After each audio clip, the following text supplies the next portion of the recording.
Alors moi j'ai 2 impressions qui viennent côte à côte et que je trouve tout à fait intéressantes. Il y a un côté très pétillant, on a beaucoup de fruits, il est joyeux ce vin. Moi je trouve qu'il est très positif, mais il est pas frivole.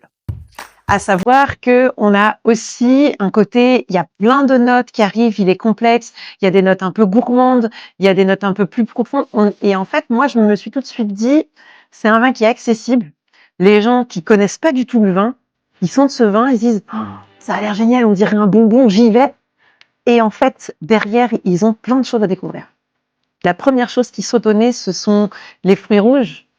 Des fruits rouges assez mûrs quand même, parce qu'on a vraiment un côté un peu sucré, mais on a peut-être de la framboise, peut-être de la mûre, des choses comme ça. Moi, j'irais. Après, je suis pas 100% une experte non plus, mais on a ces fruits-là qui sont presque en confiture.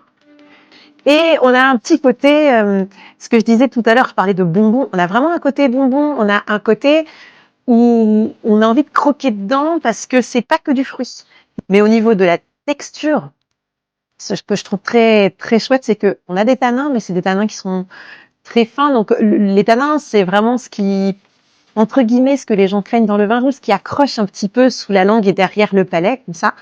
Et là, on a des tanins qui sont fins, qui sont pas agressifs. Et à côté de ça, c'est tout soyeux. Ça fait une caresse dans la bouche. C'est soyeux, c'est souple, c'est velouté.